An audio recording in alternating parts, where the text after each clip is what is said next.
이동형의 뉴스 정면 승부. 이동형의 뉴스 정면 승부.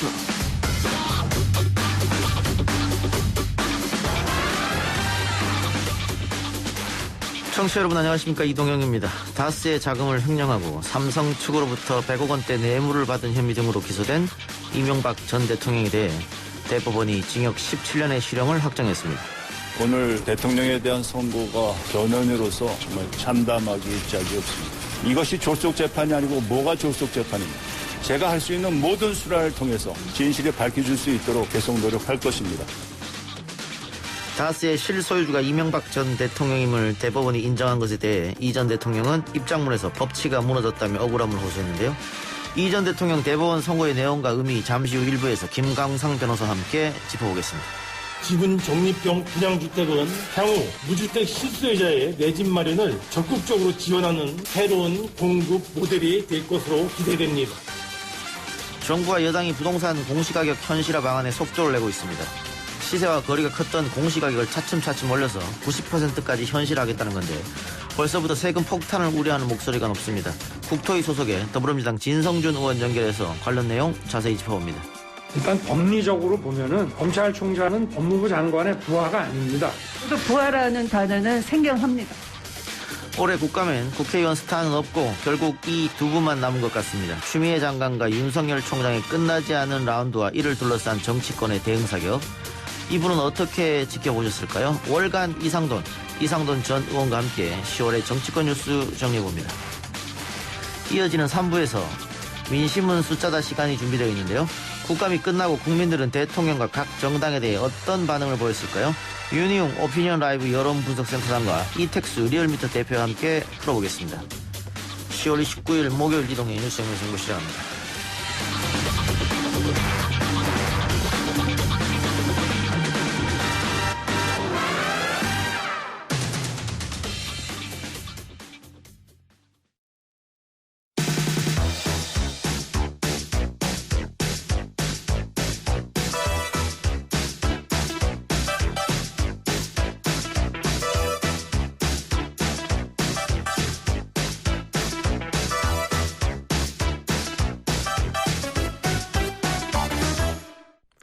다스는 누구 겁니까? 라는 오래된 질문에 오늘 대법원이 답을 했습니다. 이명박 전 대통령이 자신이 실소유주로 지목된 다스의 자금을 횡령하고 삼성에게 거액의 뇌물을 받은 혐의가 인정되어 대법원이 오늘 징역 17년을 확정한 건데요.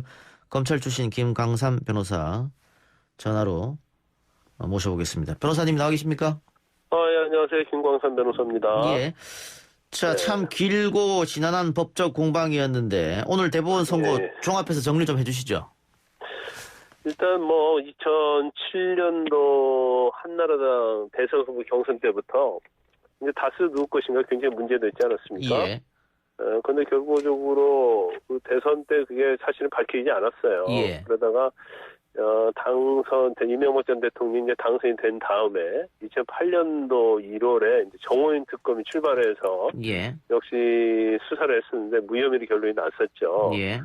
그런데 그럼에도 불구하고 계속적으로 그 이후에도 10년 이상이 다스의 실소유주가 누구냐. 그게 굉장히 많은 국민의 관심사였고 논란이었고 정호인 특검이 제대로 수사를 했느냐. 이 부분이 굉장히 문제가 되지 않았습니까? 예.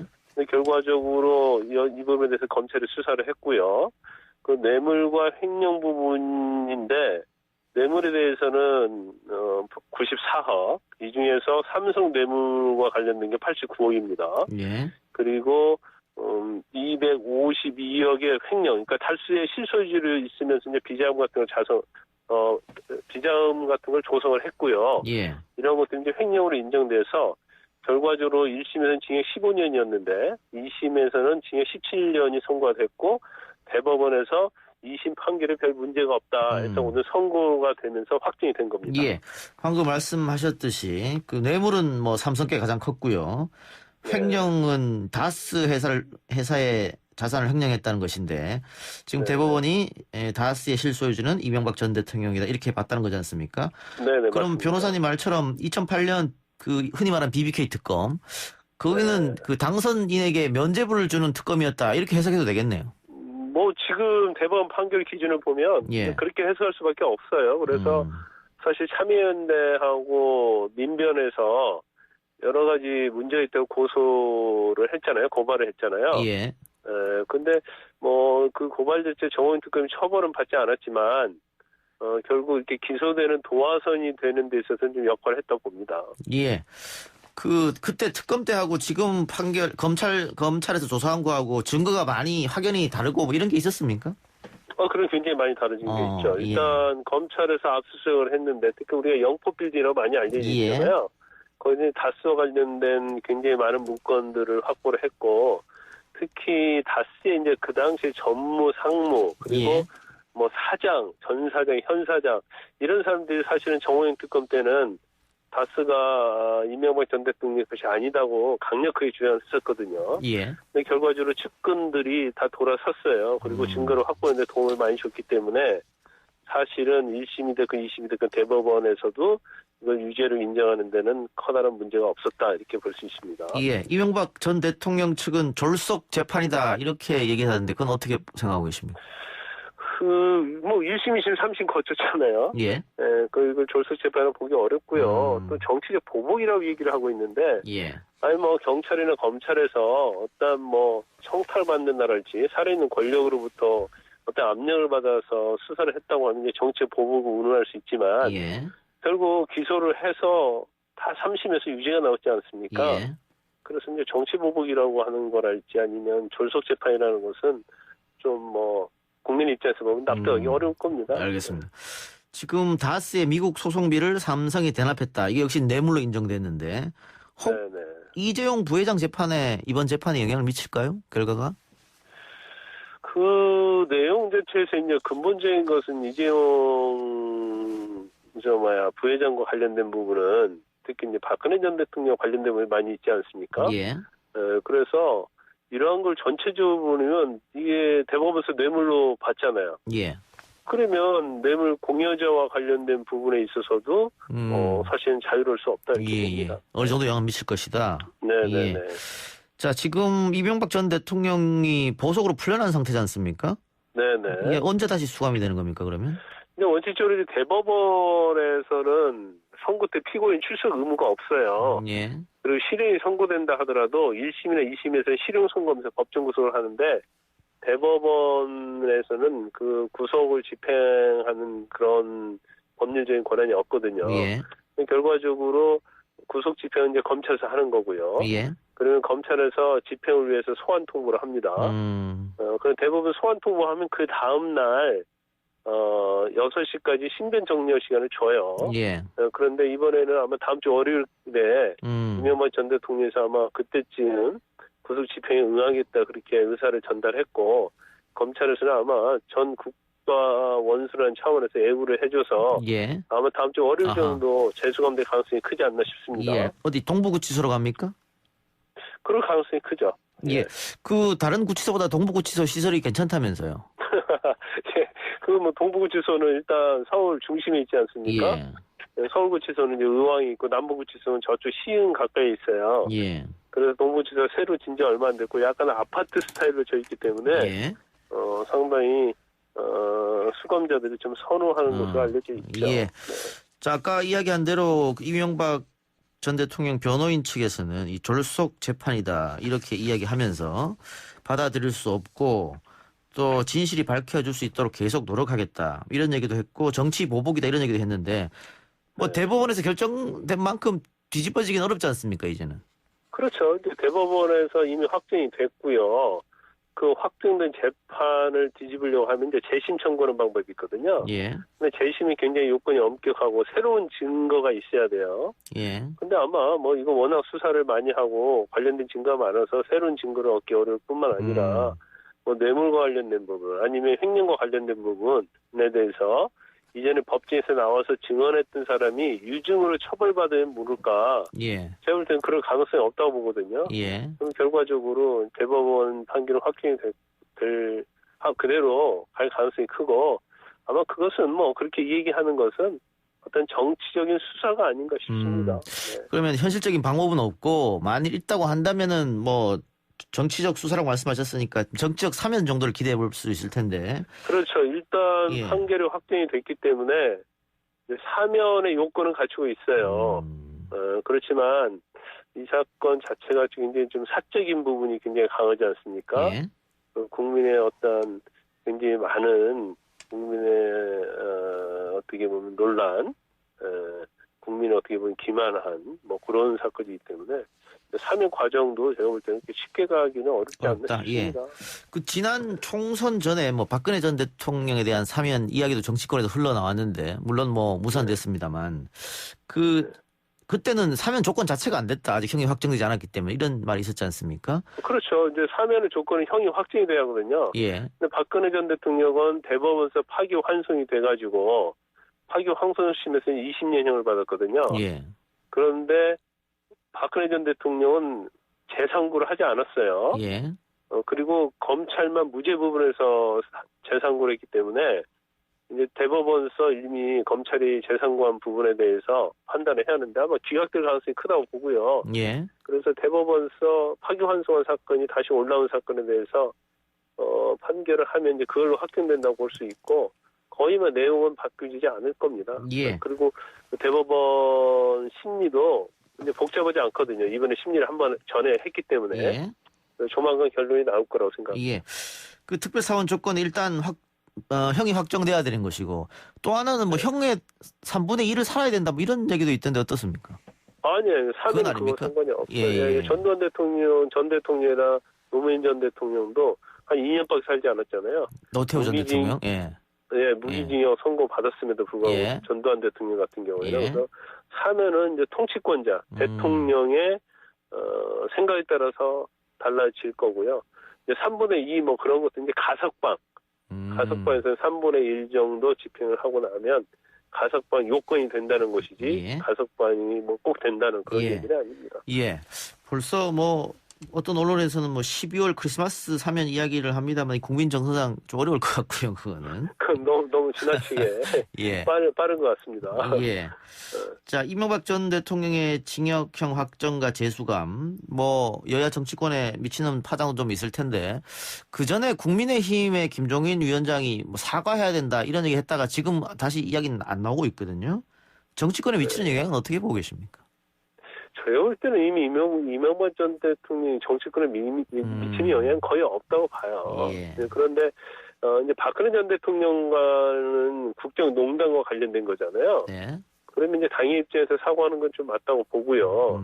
이명박 전 대통령은 좀 약간 사적인 측면이 강하거든요. 예. 그렇기 때문에 뭐 당에서 어떤 입장 정리해서 발표하기는 좀 그럴 것 같지만 이명박 전 대통령은 뭐 본인이 억울하다고 아무리 주장하지만 대법원 판결이 확정됐지 않습니까? 예.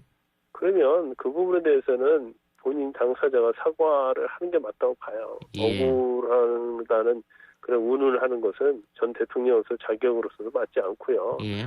대법원 판결을 존중해야겠죠. 예. 그 두 전직 대통령이 다 수감된 상태인데 방금 말씀하신 것처럼 박근혜 전 대통령은 그래도 뭐 태극기 부대도 있고 어느 정도 아직 정치권에 영향을 미치고 있습니다만 이명박 전 대통령은 오늘 그 보도를 봐도 측근들이 잘 모이지 않고 이런 거 봤을 때는 뭐 정치 재정에 큰 영향은 없을 것이다. 뭐 이런 말씀인 것 같네요. 네네. 그리고 이제 박근혜 전 대통령은 사실 이제 국정농단과 관련된 거잖아요. 예.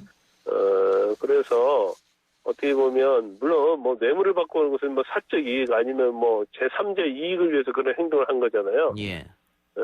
그렇기 때문에 거기에 대해서는 뭐 일단 뭐 그리고 또 최근에 대통령을 했던 그런 사람이고 그러니까 지지력이 남아있다고 보지만 이명박 전 대통령은 시간도 굉장히 많이 흘렀고요. 또 어떻게 보면 본인의 범죄 사실 자체가 개인적인 사적인 이익에 관한 거잖아요. 예. 그러다 보니까 그렇게 뭐 지지 세력이 있다든가 지지하는 사람이 있다든가 그렇게 보이지는 않습니다. 알겠습니다. 변호사님 오늘 인터뷰 고맙습니다. 네, 감사합니다. 네, 지금까지 김광삼 변호사였습니다.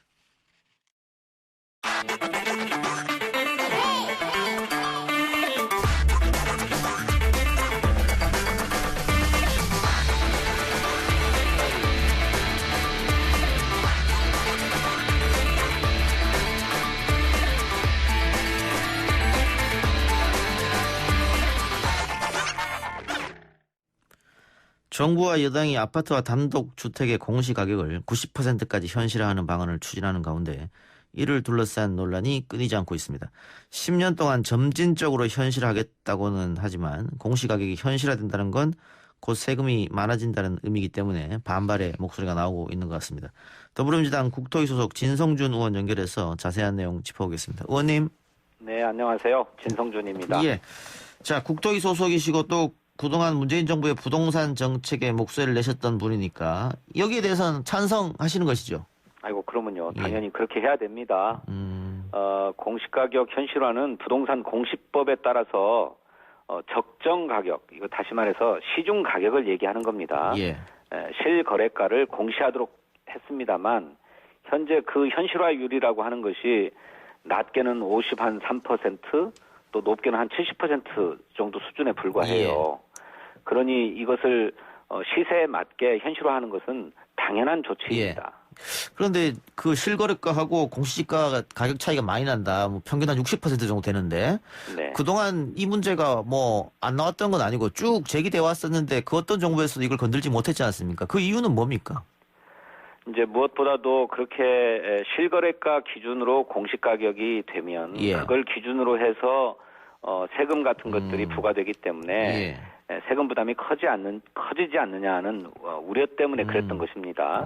하지만 이런 상태를 계속 방치할 수 없다고 해서 이미 박근혜 정부 때도 공시가격 현실화 계획을 발표한 바 있고 또 20대 국회 마지막에 그러니까 2020년 4월입니다. 여야 합의로 부동산 공시법을 개정을 합의해서 통과가 됐어요. 그래서 이제 이거는 더 이상 불필요한 논란을 일으키지 않아야 된다라고 하는 거고 그 때문에 세금 부담이 급격히 높아지지 않도록 단계적으로 한 10년에 걸쳐서 단계적으로 해나간다라고 하는 계획이고 또 그 과정에서도 세금 부담이 높아지게 되면 안 되니까 중저가 아파트 등에 대해서는 또 감세하는 방안들을 지금 강구하고 있습니다. 너무 우려하지 않으셔도 될 것 같습니다. 결국은 이게 세금을 올리는 거기 때문에 정부로서는 부담이 될 수밖에 없어서 그동안은 이게 못했던 건데 현실화는 당연한 것이다 이렇게 말씀해 주셨습니다. 그런데 지금 그 특히 보수 언론을 중심으로 세금 폭탄이 될 것이다 이렇게 얘기하면서 뭐 시뮬레이션을 막 내놓더라고요. 그러면서 뭐 지금보다 훨씬 많이 오른다 이렇게 이야기하고 있는데 그런 문제도 당연히 정부에서는 부담을 가질 텐데요.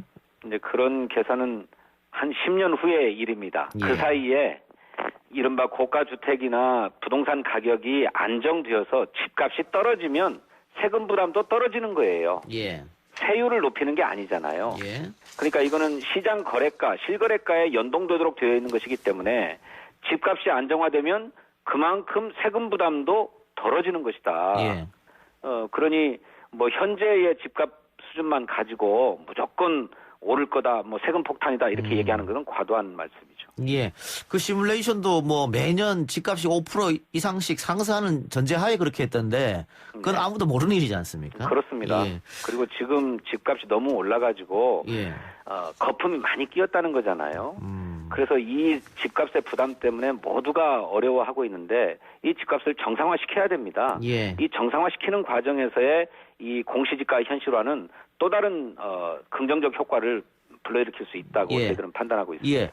그런데 뭐 국민 정서도 뭐 강남에 수십억 원대 아파트를 갖고 있는 사람은 조금 더 내도 되지 않느냐 이런 정서 같은데 뭐 서울 시내 한 1가구 1주택 그리고 중저가 주택을 갖고 있는 사람들의 세금이 많이 올라가면 그건 문제가 아니냐. 그래서 아마 당정도 그걸 생각하고 있을 텐데요. 일단 그 당정이 생각하고 있는 중저가의 금액은 어느 정도이시고 또 이 1가구 1주택 재산세 인하 방안은 어떤 게 있는지 좀 여쭤보고 싶습니다. 조금 협의를 해봐야 할 문제인데요. 대략 정부는 당초에 중저가 아파트의 기준선으로 공시지가 6억 원 이하 아파트 정도를 생각하고 있었습니다. 그런데 당에서는 그러면 세금을 부담하는 사람들이 많아질 테니 이것을 조금 인상하자, 조금 높이자, 가령 공시가격 9억 원으로 하자 이런 의견을 내놓고 있는 상황입니다. 근데 이제 그렇게 되면 공시가격 9억 원이면 대세로는 한 12억 원 정도 돼요. 그렇게 되겠죠. 예. 이건 지금까지 고가주택으로 분류해 왔는데 네. 그 고가주택까지 세금을 감면해 주는 것이 과연 옳은 것인가 하는 데 대한 논의가 현재 있는 겁니다. 그래서 이거는 당정 간의 협의를 통해서 적정선이 찾아질 것이라고 보여지고요. 예. 이제 그렇게 되면 재산세의 세율을 인하한다거나 뭐 이런 조치들을 취하게 될 것이라고 봅니다. 예. 뭐 예를 들면 이런 반발도 있을 것 같아요.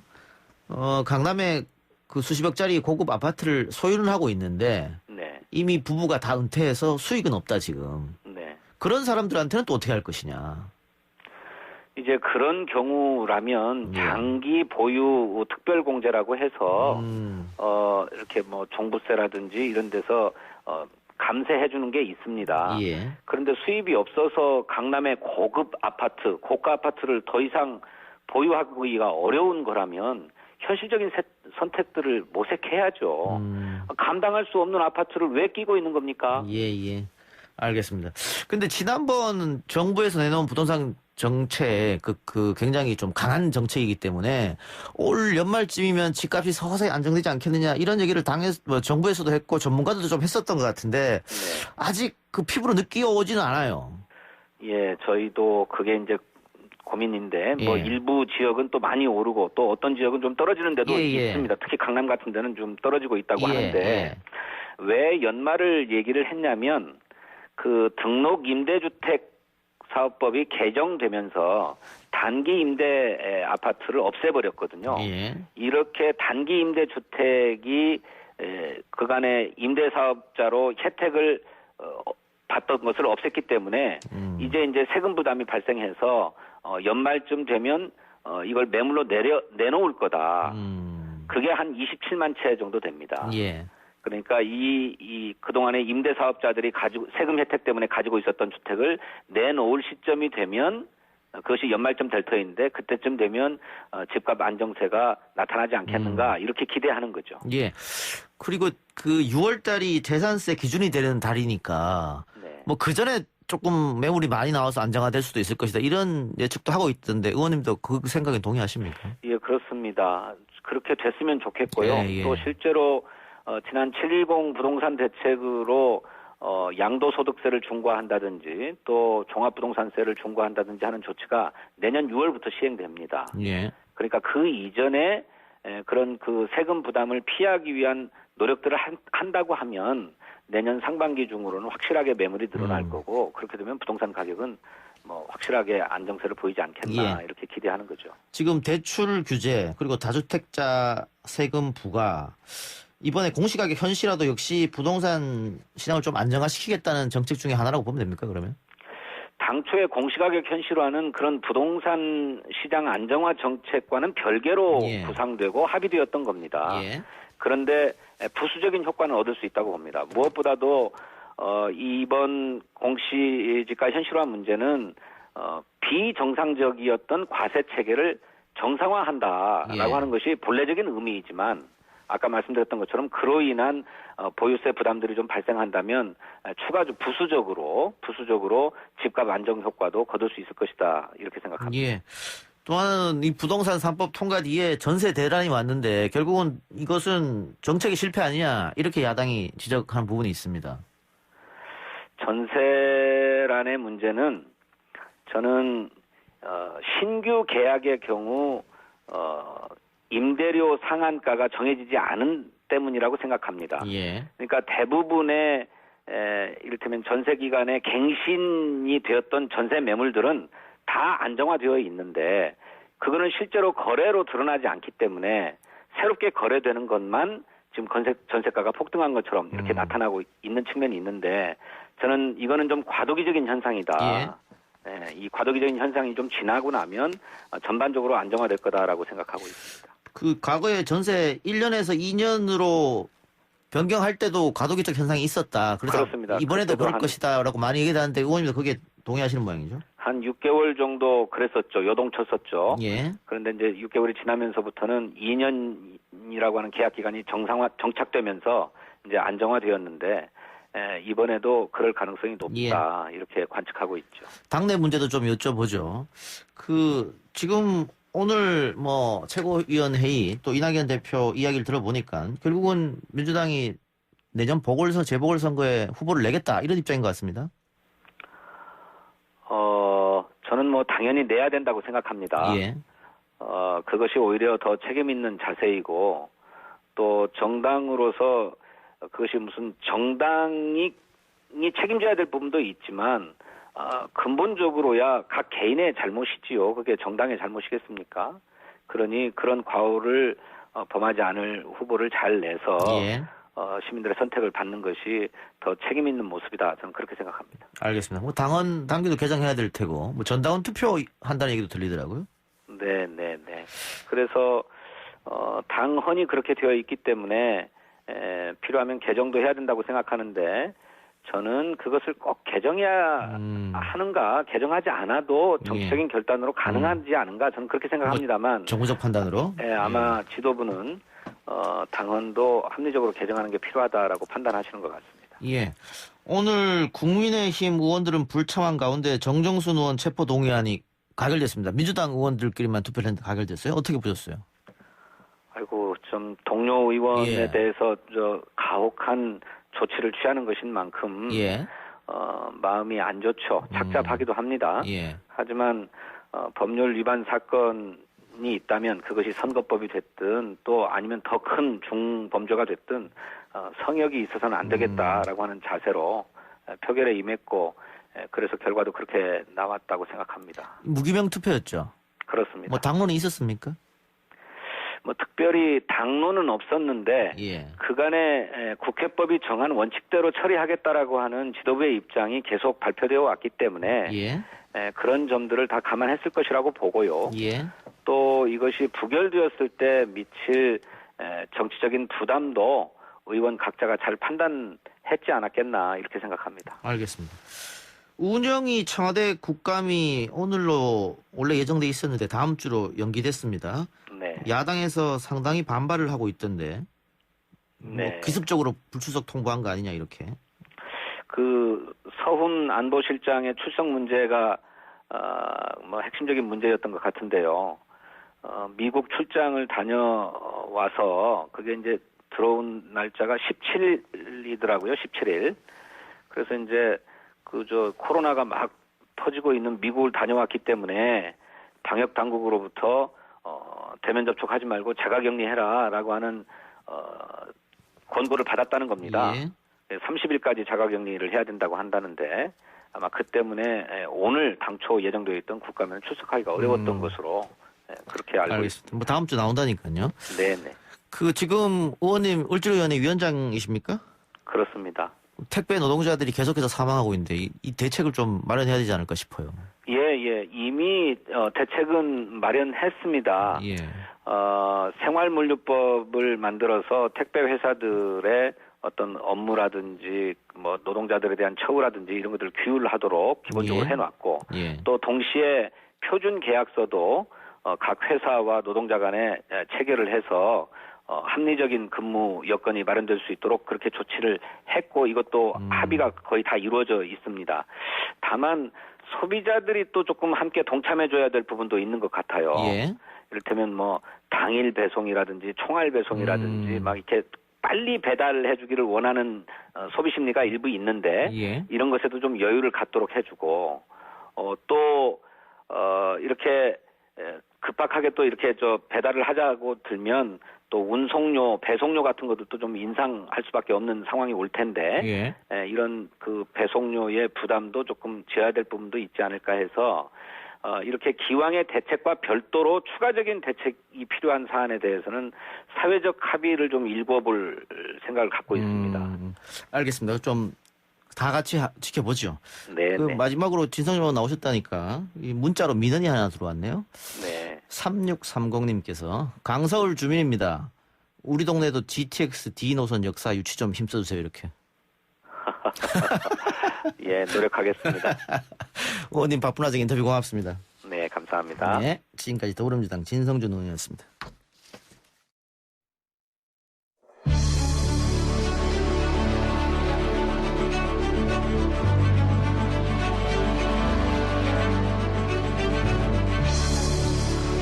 이동의 뉴스 정면 승부 2부 시작합니다. 10월 마지막 주 목요일입니다. 10월 한 달간 있었던 정치권 소식들을 정리하겠습니다. 월간 이상돈 전 의원 전화 연결되어 있습니다. 이상돈 전 의원님 나와 계십니까? 네, 안녕하세요. 네. 예, 오랜만입니다. 네, 그렇습니다. 요즘 네. 어떻게 지내고 계세요? 뭐 책 보고 제 나름대로도 뭐 책을 하나 준비하려고 좀 그러고 있습니다. 예. 뭐 이게 그 코로나19 때문에 밖에 잘 못 나가시니까 오히려 책 쓰는 데는 더 도움이 되겠네요. 네, 그럴 수도 있죠. 네, 그렇습니다. 예, 조금 전에 저희가 1부에서 이명박 전 네. 대통령의 대법원 선고 이야기를 나눴었는데 의원님 네. 오늘 이 소식 듣고 어떤 생각 드셨습니까? 그야말로 뭐 사필 규정이죠. 그야말로 13년 만에 참 진실이 밝혀지고 예. 정의가 이루어졌다. 뭐 예. 이런 생각이 듭니다. 예. 그런데 이거는 뭐 사실 뭐 2007년 대통령 때부터 대통령 선거 하기 바로 직전에 그 이명박 전 대통령이 다스는 내가 세웠다라는 동영상도 공개됐고 네. 그리고 그 다음 해는 당선인 시절이었죠. 네. 그 특검까지 출범했단 말입니다. 근데 거기서 네, 밝히지를 못했다고. 그게 밝히지 못한 겁니까? 밝히지 안 한 겁니까? 그게 제가 보니까요. 네. 그 당시 노무현 정권의 거진 말기 마지막 뭐 1년 반 정도는 제가 그때 뭐 정부의 위원으로서 이런저런 부처 가보니까요. 이미 뭐 정권이 교체가 된 기분이었어요. 아하, 예. 네, 그러니까 뭐 검찰이나 또 심지어 특검까지도 이미 새로운 권력이죠. 미래 권력도 아니고 현재 권력이니까 예. 뭐 그런 것을 사실상 하지 못했다고 보는 것이고 그 당시에 참 그 박영선 현 장관님 당시 의원이나 그 이장춘 전 대사 같은 분들이 어떤 신상의 어떤 불이익을 감수하고도 그 말씀하셨던 게 다 그게 진실이었죠. 예. 그리고 또 언론도 그 당시에 과연 제대로 정말 사실을 밝혀내는 기사를 썼는가? 예. 그것도 생각해 볼 게 많습니다. 예. 그렇다면 뭐 당시 특검이 그 막강한 당선인 신분이었기 때문에 그 권력을 보고 면죄부를 줬다. 뭐 이렇게밖에 볼 수 없겠네요. 지금 돌아와서 생각해보면. 그렇죠. 사실상 그렇게 해서 그냥 다 끝나버렸죠. 그러나 거기에 그 진실을 아는 사람이 상당히 많았기 때문에 예. 결국은 저는 언젠가는 밝혀질 거다 했는데 이제 박근혜 정부가 뭐 그냥 그 문제를 그냥 없던 거로 하고서 그냥 갔기 때문에 결국에는 현 정부 들어와서 이렇게 된 거죠. 예. 네. 아까 저희가 김강삼 변호사랑 인터뷰를 했었는데 김 변호사 이야기는 정치권에 미치는 파장은 없을 것이다. 박근혜 전 대통령하고 정치적 위상이 다르다. 이렇게 선을 그어서 얘기하더라고요. 네. 물론 이게 사실 그 박근혜 전 대통령도 뭐 지금 뭐 큰 타격 효과는 이제는 저는 없다고 봅니다. 예. 그리고 이제 또한 그렇지만은 현재 또 국민의힘이 지난번 총선 때 좀 새로운 인물들을 대거 발탁해서 국회에 진입시키는 게 아니라 오히려 뭐 친박은 책임이 있다고 해서 몰아내고 오히려 그 전에 18대 그 국회의원 했던 이른바 친이계 인사들이 많이 들어왔어요. 예. 난 그래서 현재 국민의힘이 한테는 이게 오늘 대법원 최종 판결이 좋은 게 아니죠. 그 과거의 망령을 그냥 안고 있는 거 아닙니까요? 예. 그렇게 생각합니다. 예. 어제 국민의힘 조경태 의원과 인터뷰를 했었는데 조경태 의원의 주장은 네. 정부 여당이 너무 못하고 있는데 야당이 어떤 전략적 미스와 판단 부족으로 야당의 지지율이 올라가지 않는다. 그러므로 지도부가 책임져야 된다. 비대위 체제를 끝내야 된다. 이렇게 얘기했는데 의원님 생각은 어떠세요? 네. 저도 김종인 박사님이 비대위원장을 맡고 그래서 저도 과연 이렇게 당신께서 뜻하는 대로 잘 될 것인가 좀 회의적이었습니다. 예. 회의적이었고 또 현재 그 조경태 의원이 말하는 것도 일리는 있어요. 예. 제일 잘못한 게 국회 상임위원장 자리를 갖다가 다 박차버린 거 아닙니까? 예. 그렇다고 해서 국회로 안 들어가는 것도 아니고 예. 그러니까 국정감사 계속 헛돌잖아요. 예. 그리고 오늘 이제 김종인 위원장님이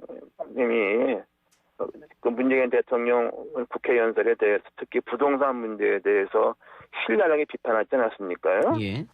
그 당시 우리 알기는 여당이 법사위원장을 자기네들이 꼭 가져야 되겠다. 그 대신에 뭐 국토위원회 몇 개 준다고 했죠. 준다고 했죠. 예. 그 국토위나 기재위나 뭐 이런 데 들어갔으면은 세금이나 부동산 이렇게 잘 됩니까? 그러니까 지금 이런 사태에 대해서 야당도 전략 미스 정도가 아니라 예. 이건 굉장히 어느 정도 이렇게 책임을 느껴야 될 그런 상황이라고 저는 생각합니다. 예. 아주 잘못됐어요. 예. 네. 그런데 뭐 조기 전당대회를 한다고 하더라도 그 지금 당장에 어떤 사람이 지도부로 올라올지 그려지지 않거든요. 그것도 그렇습니다만은 야당에 지금 이렇게 지지멸렬한 이유도 강력한 대권 후보가 안 보인다. 야당에서 지금까지 우리 역사 중에 이렇게 대통령 선거 2년 남았는데 강력한 후보가 안 보이는 적이 있었나 싶은데 아무도 보이지 않기 때문에 오히려 밖에 있는 뭐 윤석열 검찰총장이 야권 후보 1위로 오르고 이런 기현상이 벌어진단 말이죠. 네, 그것도 참 그런데 이런 현상이 처음 있는 것만 아닙니다. 예. 거꾸로 지금 민주당이 그 지난번에 뭡니까 2012년 그 대선 전에 예. 오죽하면은 그 안철수 대표가 1등이고 막 예. 그런 적이 있었잖아요. 예. 그러니까 나는 그것이 이렇게 큰 일이라고 생각하지는 않습니다. 세상은 그야말로 이렇게 했다 저렇게 했다 많이 바뀌어서 그때 생각하면 그래요. 그 당시에는 이제 그 당시에는 이제 그 한나라당에는 박근혜 전 대표가 확실한 대권자가 있었는데 그때는 그랬죠. 그런데 그것보다도 저는 지금 상당히 좀 시간을 낭비한 것 같다. 그리고 저 김정인 박사님 리더십이 이렇게 딴 사람들과 그렇게 같이 또 이렇게 대등해서 당을 이끌어가기보다는 그야말로 독자적으로 이끌어갔는데 사실 이게 그렇게 잘 되지가 않잖아요. 정치라는 게. 예. 뭐 그런 게 좀 한계점이 있는 것 같습니다. 그리고 지금 뭐 이런 얘기도 많이 나오는데 그 전당대회를 지금 배당하는 것도 내년 선거 때문에 좀 그것도 쉽지가 않죠. 예. 그래서 여러 가지로 지금 이제 어려운 문제 봉착하고 있다고 생각합니다. 네. 예. 윤석열 총장이 야권 후보 1위로 올라가는 것이 국민의힘에 어떻게 유불리에 어떻게 작용한다고 보세요? 글쎄, 그게 이제 과거에 안철수 대표가 또는 그 당시에 창당도 안 한 안철수 신당이 민주당보다 지지도가 높아지고 그랬잖아요. 예. 그러니까 저는 그런 현상이 나타날 수 있습니다. 그런데 저는 그건 어디까지나 좀 잠정적이고 그리고 현실 정치에서는 큰 정당을 무시할 수가 없어요. 그러니까 현재 그렇다고 해서 현재 윤석열 총장이 뭐 지금 정치권에 나와 있는 것도 아니고 그분의 지금 윤 총장의 거치가 어떻게 될지 모르지 않습니까요? 저는 그래서 거기에 대해서 이렇게 지금 국민의힘이 1할 게 아니라 뭐 지금이라도 선거 준비를 하고 어차피 후보는 경선으로 뽑지 않겠습니까? 뭐 이런 그 스스로의 작은 노력을 좀 해야 한다고 생각합니다. 크게 이렇게 개의할 필요 없다고 봅니다. 알겠습니다. 윤석열 총장 이야기 나왔으니까 윤석열 총장과 추미애 장관의 대립이 계속해서 이어지고 있는데 어떻게 보고 계세요? 답답하죠. 그 진짜 뭐 외국에서 보면 이건 뭐 저런 나라가 있네 싶을 거예요. 또 뭐 저런 일이 있을 수가 없지 않습니까? 근데 저는 누구 잘못이 더 크냐 그걸 떠나서 저는 1차적으로 이건 대통령이 이게 진작에 이 문제를 어떻게 교통 정리를 해야겠다고 봅니다. 두 사람 다 대통령이 임명한 사람이니까. 그렇죠. 그리고 이걸 그냥 방치한다는 게 얼마나 무책임합니까? 그래서 둘 중에 한 사람이 오르면 자기 대통령 본인이 보기에 한 사람이 없고 잘못되면 한 사람을 인사해야죠. 그리고 두 사람이 이거 공동적 책임이 있고 이건 이렇게 하면 안 되겠다 하면은 두 사람은 다 그냥 물러나게 하고 새로운 인물을 써서 검찰 개혁이나 현안 문제를 그야말로 프레시 스타트를 하는 식으로 하도록 해야죠. 난 대통령이 이게 굉장히 무책임하다고 생각합니다. 임기를 뭐 다 지켜주는 것만이 좋은 일은 아니다. 일단 뭐 검찰총장은 임기가 있는 것이고 법무부 장관은 정무직이기 때문에 뭐 임기는 없습니다만 어쨌든 교통정리를 대통령이 해줘야 된다. 그래야지만은 이 혼란이 사라진다 이 말씀이네요.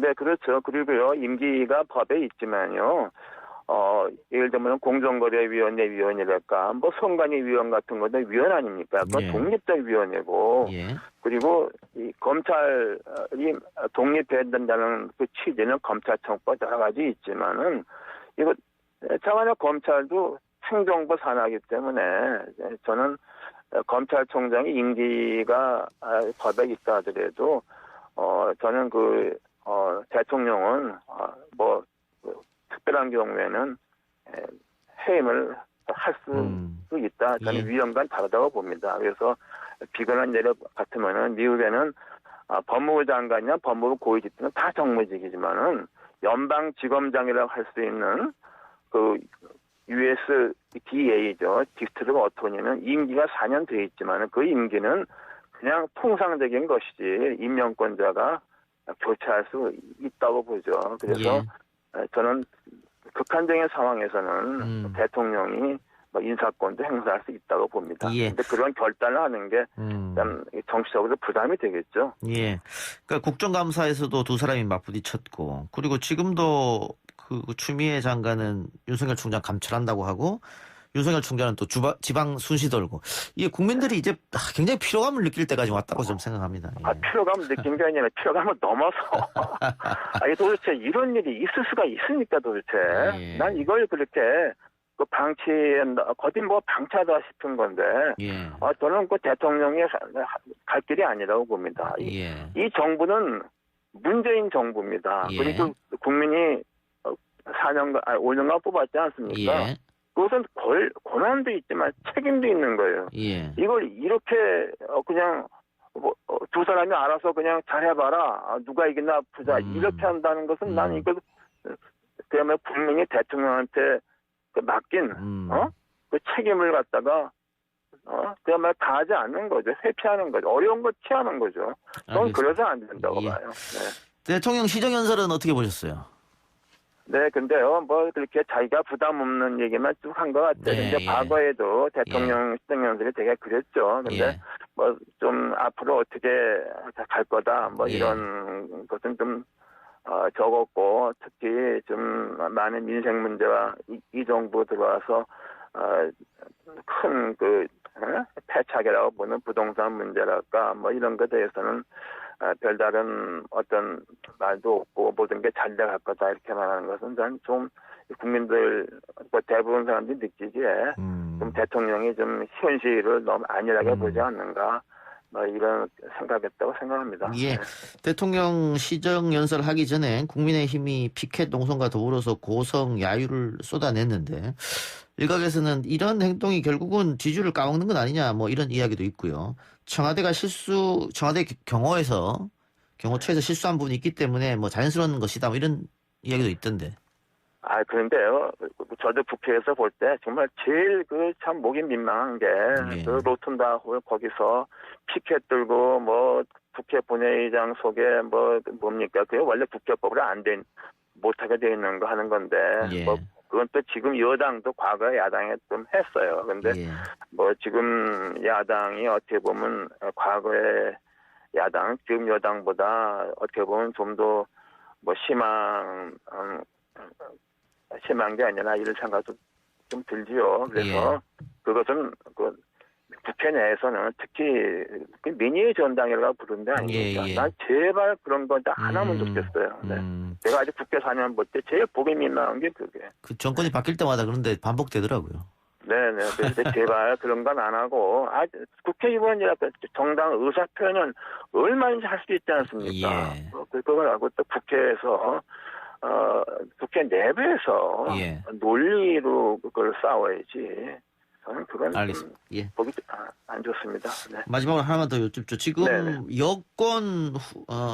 차기 여권 주자들의 합과 야권 주자들의 합을 비교해 보면 5대2 정도로 여권 후보들이 앞서가는 건데 이 구도는 당분간 계속 될 것 같습니까? 아니면 출렁거릴 것 같습니까? 글쎄요, 현재 근데요, 우리가 과거 볼 것 같으면은, 야당이, 이렇게 처음에는 이렇게 좀 별 지지율이 안 나옵니다. 그러나 선거에 다가가면은 갈수록 그 제1야당, 큰 야당은 지지율이 올라가게 돼 있어요. 예. 그러니까 이것은 현재 과거도 그랬어요. 제가 예. 말씀드리잖아요. 현재 민주당이 굉장히 질이 멸멸할 때가 있었어요. 있었죠. 예. 안철수 대표, 안철수 신당이 창당도 안 한 안철수 신당이 높아하고, 근데 그거는 어디까지나 이게 잠정적인 현상, 야당에 대한 실망이 반영된 거고, 예. 결국에는 그 선거에 다가갈수록 야당의 지수가 올라갑니다. 그러니까 거기에 대해서 저는 국민의힘이 일희 일비할 필요는 없다고 보고, 제발 좀 또 국민의 마음에 다가서는 그런 정책 정당, 또 미래를 책임질 수 있는 정당으로 좀 이렇게 태어나면 좋겠습니다. 네. 알겠습니다. 교수님 오늘 인터뷰 고맙습니다. 네, 감사합니다. 네. 지금까지 월간 이상돈의 이상돈 전 의원이었습니다. 아 글쎄 안 들려 들을 뉴스 없어 아무 뉴스도 귀에 들어오지 않아 듣고 또 들어도 들을 뉴스 없어 만든 게 이프로야 이동영의 뉴스 정면 승부.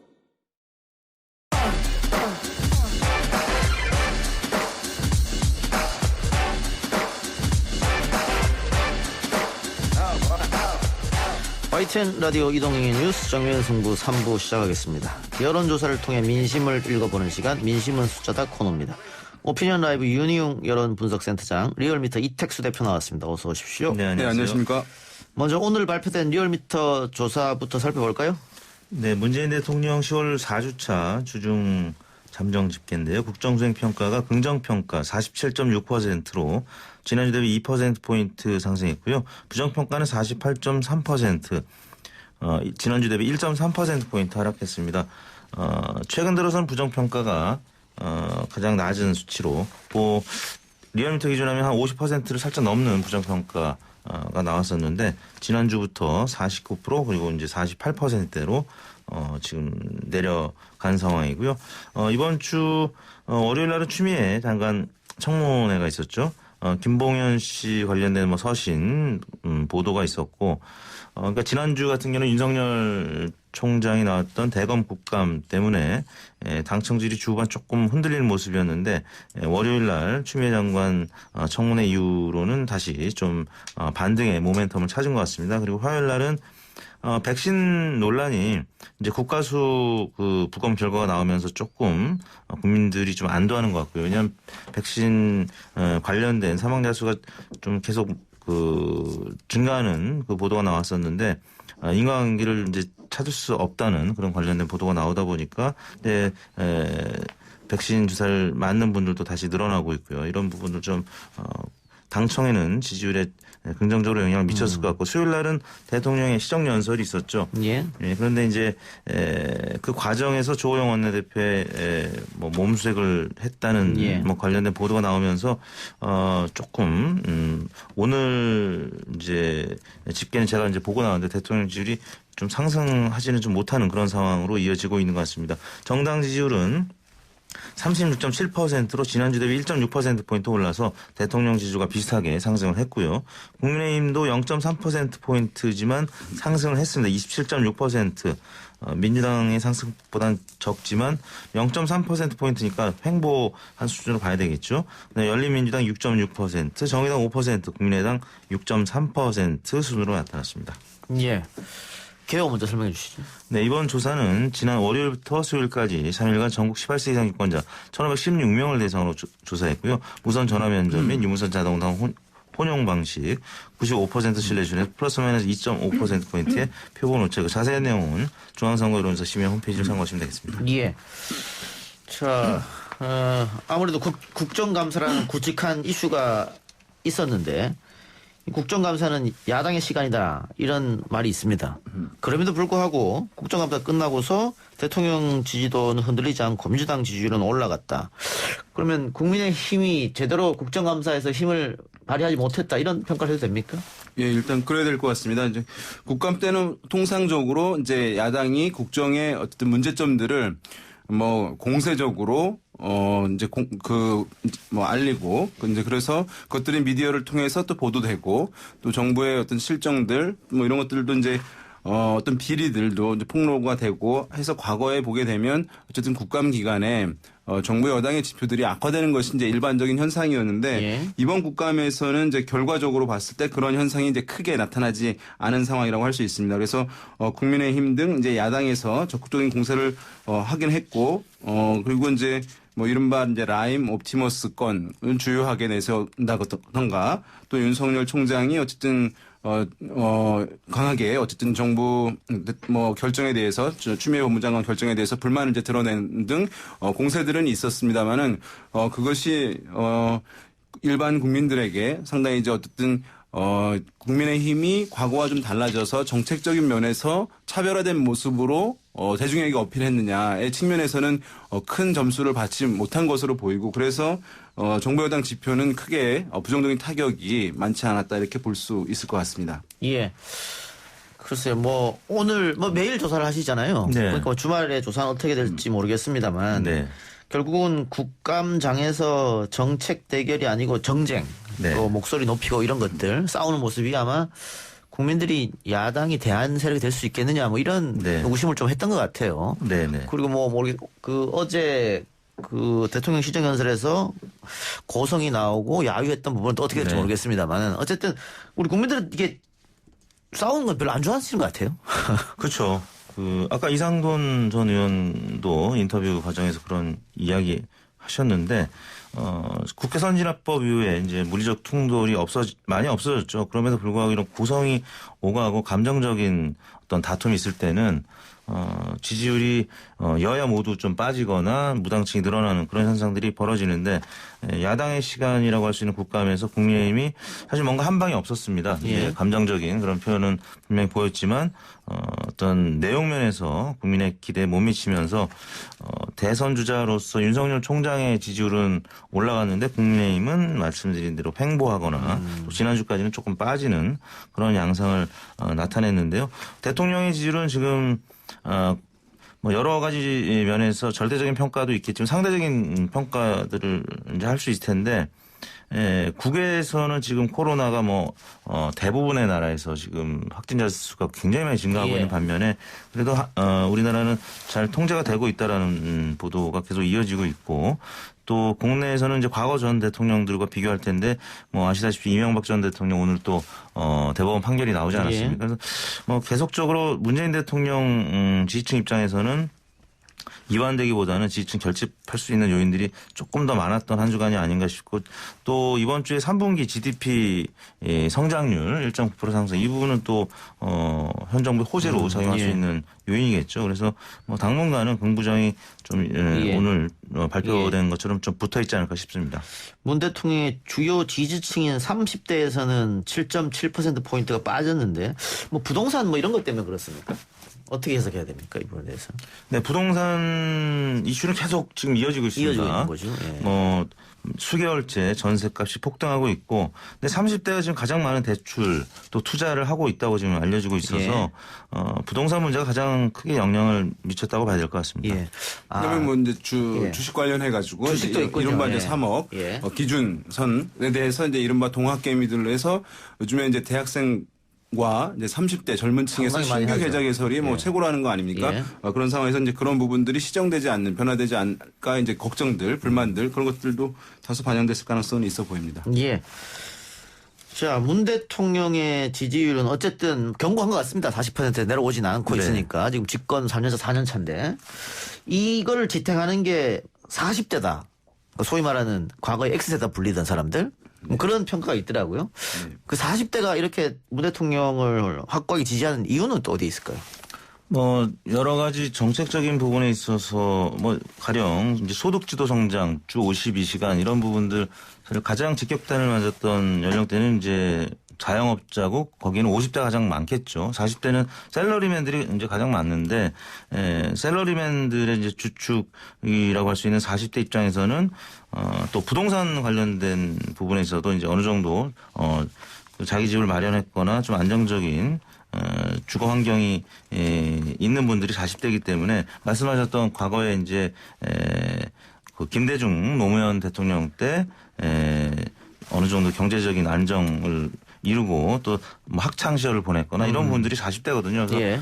여간에서는 지지율이 흔들리지 않는 이제 문재인 대통령의 고정 지지층이라고 할 수 있는데 여러 가지 이슈들과 관련해서 문재인 대통령 혹은 현 정부의 정책에 있어서 가장 큰 버팀목이 되고 있는 그런 연령대는 사실인 것 같습니다. 알겠습니다. 과거에는 이제 40대를 뭐 중도층, 중간층이라고 불렀거든요. 그래서 가장 이제 실용적이다 했습니다. 과거에는 이제 연령대 구분을 우리가 분석할 때 20, 30대의 진보 성향층, 40대의 중도 성향층, 50, 60대의 고령 보수층 이렇게 이제 구분을 했었거든요. 이것이 불과 한 7, 8년 전에 이제 이런 분석들이 통용됐었는데 지금은 그 뭐 중도층 또는 경제의 영향을 가장 민감하게 받는다고 하는 40대들의 진보 성향성이 매우 이제 강화되어서 현 정부의 이제 확고부동한 이제 지지 기반으로 작동하고 있는 상황인데 이들이 어쨌든 20대 초반 때는 어떤 2002년 대선 때 노무현 뭐 후보 당시 노무현 대통령 부각됐을 때 그런 이제 정서들 여전히 좀 갖고 있는 기본 배경이라고 할 수 있을 것 같고요. 지금 어쨌든 이 흐름들은 어쨌든 여러 가지 흔들림이 사실 40대에서는 잘 나타나고 있지 않아서 현 정부의 어쨌든에서는 상당히 뭐 지지 안정성을 유지하는데 가장 큰 요인이 일정 수준 더 지속될 수밖에 없을 것 같습니다. 아까 저희가 국민의힘 지지율이 오르지 않는 이유 대안 세력이라고 생각하지 않는다 국민들이 또 하나는 뭐 비호감 뭐 이런 게 있을 것 같은데요. 그래서 그런지 지금 윤석열 총장이 야권의 대선 후보로 약진을 하고 있습니다. 그 어떤 조사에서는 10% 중반까지 기록했던데 아마 국정감사가 끝나고 나서 한 조사겠죠. 네. 근데 이렇게 윤석열 총장이 야권의 1위로 올라가는 것이 오히려 국민의힘한테는 악재로 작용할 것이다. 나중에는 뭐 이런 이야기도 있던데. 일단은 이제 지금 우리나라 국민들 같은 경우는 그 진영에 또는 그 정당에 어떤 주요한 인물이 좋아하는 인물이 존재해야만 사실 그 정당에 대한 선호와 지지를 보내는 경향들을 많이 보입니다. 그래서 그 정당에 어떤 이제 유력한 인물들을 보유하고 있는지가 그 정당에 대한 지지율에도 상당히 이제 밀접하게 영향을 주는 것인데요. 지금 뭐 보수 진영 전체라고 봤을 때 이제 윤석열 총장의 부상은 지지부진한 지금 보수 야권에 대해서 미래에 대한 기대감을 높일 수 있다는 점에서 상당히 긍정적으로 볼 수 있는 여지도 있습니다. 그러나 이제 국민의힘이라고 하는 야당, 제1야당만 놓고 봤을 때는 이것이 이제 반길 수만은 없는 이제 고충이 있는 것인데요. 왜냐하면 윤석열 총장은 외부에 있는 인사입니다. 그래서 외부의 인사가 한 15% 이상 뭐 이런 이제 상당 부분 많은 지지율을 뺏어가 있는 형국이라고 이해할 수가 있어요. 그럼 나머지 주자들이 지지를 끌어올릴 수 있는 공간은 매우 협소해지는 것이거든요. 그렇겠죠. 그러면 보수 야당의 내부의 역동성을 이제 제약하는 요인으로 작동할 수밖에 없는 것이고 이런 인물들이 이제 경쟁을 통해 가지고 정당의 경쟁력도 올라가는 것인데 윤석열 총장이 이후에 퇴임한 이후에 국민의힘에 또 입당한다는 보장도 없는 거잖아요. 그렇죠. 또 제3세력을 만들 수도 있는 것이고 뭐 안 할 수도 있는 것이고 그렇죠. 그런 불확실성에 기대어서 내년 7월까지 가야 되는 그런 상황이기 때문에 그런 면에서 봤을 때 지금 국민의힘의 대권 주자들과 국민의힘 정당에게는 이제 윤석열 총장의 이런 이제 부상이 상당히 많은 고민과 답답함을 안겨주는 측면도 함께 있다 이렇게 보는 것이 좋겠습니다. 네, 두 가지 면이 있을 것 같습니다. 정권 교체의 마중물이 될 수도 있고 아니면 정권 교체에 찬물을 끼얹는 냉각수 역할이 될 수도 있는데 지난번 대선 때처럼 홍준표, 안철수 이렇게 갈린 보수 중도의 표가 이번에 홍준표 전 대표가 여전히 지지율이 한 5%가량 나오고 있거든요. 그러면 윤석열 총장보다는 지금 못한 지지율이지만 당내 조직이라든지 또 지난번 대선 득표 뭐 높은 득표는 아니었지만 그래도 2위를 했던 대권 재수생으로서 윤석열, 홍준표 후보가 만약에 화합하지 못하고 또 보수 또 혹은 중도의 대표주자로서 끝까지 완주를 하게 된다면 이제 전제는 윤석열 총장이 퇴임하고 정치를 한다는 그런 전제 하에서 만약 그렇게 되면은 정권 교체에 찬물을 끼얹을 수가 있는 거고요. 아니면 제3지대에서 정치를 시작하더라도 나중에 국민의힘과 뭐 통합을 하거나 또 단일화하거나 이런 과정에서 1대1 구도로 이 선거가 치러진다고 하면 민주당 입장에서는 굉장히 어려운 싸움. 그다음에 국민의힘이라든지 뭐 중도 정치를 표방하는 국민의당 혹은 뭐 중도 정치 세력들이 좀 해볼 만한 싸움이 될 수가 있겠죠. 예. 근데 이런 분석도 있더라고요. 이게 어쨌든 지금 윤석열 총장은 정치권 밖에 있는 아까 윤영우 센터장이 외부 인사라고 표현하셨는데 우리 국민들이 정치권 밖에 있는 외부 인사로 있을 때는 굉장히 박수 보내고 열광하고 지지를 보내는데 안으로 들어오는 순간 외면하더라고요. 그게 뭐 고건, 안철수, 반기문, 문국현 다 그랬단 말이죠. 황교안 총리도 그렇고. 예, 황교안 총리도 그렇고. 이것을 만일 본인이 정말 정치를 한다고 했을 때 극복할 수 있겠느냐. 뭐 그런 문제점도 아마 좀 남아 있는 것 같습니다. 예. 조금 더 살펴보겠습니다. 그리고 현안 조사 하나 있는데요. 고 이건희 전 삼성그룹 회장과 관련해서 공과 과, 뭐 다 있습니다. 어떤 인물이나 공과가 있겠죠. 근데 우리 국민들은 어떻게 평가하고 있느냐. 이 여론조사도 리얼미터가 했네요. 네, 저희가 지난 화요일부터 수요일까지 이틀간 했습니다. 전국 18세 이상 성인 1000명을 대상으로 했고요. 응답률은 5.8%, 총 이제 17,168명의 통화를 시도했습니다. 95% 신뢰순에서 플러스 마이너스 3.1%포인트였고요. 유무선 자동응답 혼용 방식이었습니다.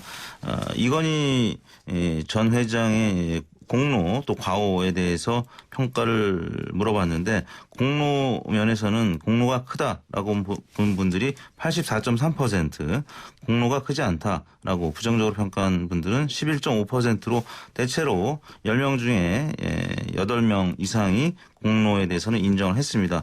반면에 과오에 대해서는 과오가 크다가 49.2%, 과오가 크지 않다는 의견이 43.2%, 한 6%포인트가량 과오가 크다는 의견이 높긴 했지만 비교적 팽팽한 수준으로 나타났습니다. 표지 오차가 이제 플러스 마이너스 3.1%포인트였기 때문에 지금 이제 6%포인트 차이니까 표본 오차 내에서 팽팽하게 나타난 것이죠. 그래서 이건희 회장의 이제 공로에 대해서는 압도적이지만 과오에 대해서는 여전히 역사적인 평가로 좀 남겨야 될 부분이 아닌가 싶습니다. 예.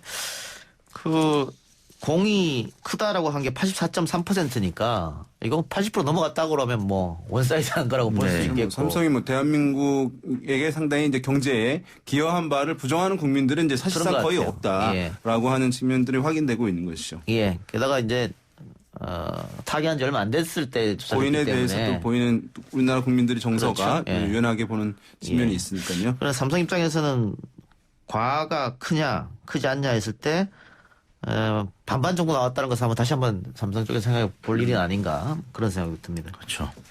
알겠습니다. 최근 택배 기사들이 과로로 사망하는 사례가 늘면서 택배 기사들의 근무 환경 개선에 대한 목소리가 높아지고 있는데요.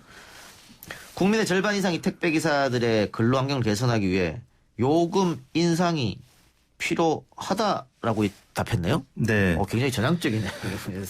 네, 저희가 이제 TBS 의뢰로 18세 이상 500명을 대상으로 조사한 내용이고요. 표본 오차는 플러스 마이너스 4.4%포인트였는데 요금 인상 필요성 인식에 대해서 55.7%가 필요하다 이렇게 응답을 해서 필요하지 않다는 의견 39%보다 한 16%포인트, 17%포인트 가까이 높게 나타났습니다. 워낙 지금 택배 기사님들이 많이 어려움을 겪고 돌아가실 분들까지 생기다 보니까 요금 인상이 필요하고 뭐 감내하겠다는 분들이 적지 않게 나타난 것 같습니다. 예. 뭐 이제 요금 인상하는 것이니까 실제 국민들 소비자들 같은 경우는 어쨌든 경제적 손실이 발생할 수 있는 것이잖아요. 그래서 이제 그런 부분 민감하게 생각하시는 분들은 이제 39% 가량은 이제 그래서 필요치 않다. 요금 인상이 이제 이렇게 생각하시는 분들도 뭐 적은 편은 아니라고 할 수 있겠습니다만 어쨌든 55.7%가 근로환경 개선하기 위해서 요금 인상이 필요하다는 데 동의를 보내고 있는 것이기 때문에 지금 택배 노동자들의 그 과로에 대해서 문제의식을 우리 국민들이 상당 부분 이제 공감하고 있다. 그래서 뭔가 조치가 필요하다고 하는데 이제 인식을 드러내고 있는 것이라고 할 수 있겠고요. 그래서 이른바 이런 생활물류법인가요? 이런 이제 택배 노동자들의 처우를 개선하기 위한 이런 이제 법 개정들 이런 것들 제정이라든가 개정 등에 관련해서 또 국민적으로 상당히 이제 호응도가 있는 법 개정 또는 법 제정이 될 가능성이 이제 높아 보이는 여론이라고 할 수 있겠습니다. 예. 그러니까 국민들이 내 주머니에서 돈이 좀 나가더라도 그럼 너무 택배기사들이 고생하시고 또 많은 분들이 사망하고 계시니까 현실적으로 올려줘야 되지 않겠냐. 가치비를 좀 맞자 이런 의식이 있는 것 같네요. 맞습니다. 그리고 더군다나 코로나19 때문에 뭐 워낙 비대면 뭐 쇼핑도 하고 배달 음식도 많이 먹고 뭐 이러다 보니까 이 배송이 주는 가치에 대해서 많은 분들이 인식을 하고 있는 것 같은데 이거는 뭐 젊은 세대뿐만 아니라 그 60대 이상 혹은 70대 이상 어르신들에서도 공감을 나타냈는데요. 70세 이상이 62.3%가 필요하다라고 해서 필요하다는 의견 중에는 가장 높았습니다. 그래서 지금 택배 기사님들이 워낙 뭐 엘리베이터에서 만나면 굉장히 고생하시는 모습도 우리가 흔히 많이 발견하게 되는데 그분들에 대한 어떤 그 인간적인 뭐 미안함 이런 부분들이 많이 반영이 된 것이 아닌가 싶습니다. 우리가 배달 앱을 통해서 음식을 시켜 먹어도 요즘 배달 수수료 꽤 많이 나가거든요. 그렇죠. 네. 조금 멀면은 4,000원도 받더라고요. 네. 근데 택배는 뭐 2,500원 뭐 이렇게 하면 또 오고 더 싼 것도 있고 하니까 더 무거운 가능성이 높은데. 그래서 올려줘도 괜찮다 뭐 이런 의견인 것 같은데 그 우리 국민들의 인식이 차츰 전향적으로 좀 바뀌는 것 같습니다. 증세 관련해서도 과거에는 세금 올리면 안 된다가 압도적이었는데 요즘은 꼭 그렇게 나오지는 않거든요. 그런 거 봤을 때는 공동체 사회에 대한 어떤 인식이 좋아지지 않았나 그런 생각 들고 정치권에 관련된 이슈 하나만 하고 마무리하죠. 이번에 민주당에서 아마 당헌을 개정해가지고 내년에 있을 재보궐선거의 후보를 모양입니다. 부산과 또 서울시장 선거. 그 지금 이재명 경기지사와 이낙연 대표가 차기 대권에 지금 1, 2위를 다투고 있지 않습니까? 엎치락뒤치락 하고 있는데 재보궐선거에서는 이재명 경기도지사는 아무런 힘도 못 쓸 테고 불법이니까 이낙연 대표는 어쨌든 그 직전까지 당대표를 하고 있었기 때문에 이 선거에 굉장히 신경을 쓸 수밖에 없고 이 선거의 결과에 따라서 이낙연과 이재명의 지지율은 또 한 번 휘청 걸 수도 있지 않겠나 그런 생각이 드는데요. 어쨌든 이제 경기도지사이기 때문에 선거에 정치에 이제 관여할 수 없는 것이기 때문에 어쩌면 대선 주자라고 한다면은 우리 이제 국민들 또는 지지층들이 선거 기여도를 상당히 높게 평가하는 경향이 있습니다. 그래서 그 인물이 그 당의 주요한 선거에서 승리에 얼마나 기여했느냐에 따라 가지고 지지층이 더욱 결집하는 현상들을 보이기 때문에 그런 면에서 봤을 때 뭐 이낙연 대표가 좀 더 내년 재보궐선거의 결과에 따라서 긍정적인 평가를 얻을 수 있는 환경에 갖고 있는 것은 사실이라고 할 수 있긴 한데요. 방금 말씀하셨지만 아마 선거를 직접 진두지휘하지는 못할 거예요. 그 전까지 당대표로 하는 것이니까 그것을 과연 또 이낙연 대표의 성과로 만약 승리한다면 여당이 가져갈 수 있는 것이냐 뭐 또는 그런 부분에 대해서는 여러 전문가들의 의견은 좀 갈리는 편이라고 할 수 있겠고 그럼에도 불구하고 여러 가지 공천 과정들의 선거 과정들 대표로서 역할을 해야 되는 것이기 때문에 그때 어쨌든 보여주는 모습에 따라서 지금 보유하고 있는 지지율의 어쨌든 변화 여부도 일정 부분 영향을 받을 가능성은 존재한다고 하겠습니다. 예. 이낙연 대표가 이제 당의 주류 세력이긴 하지만 이제 경선에서 통과하려면 친문 세력의 확실한 지원이 필요한데 그렇겠죠. 이 핵심 민주당 지지층은 아무튼 공천을 지금 바라고 있거든요.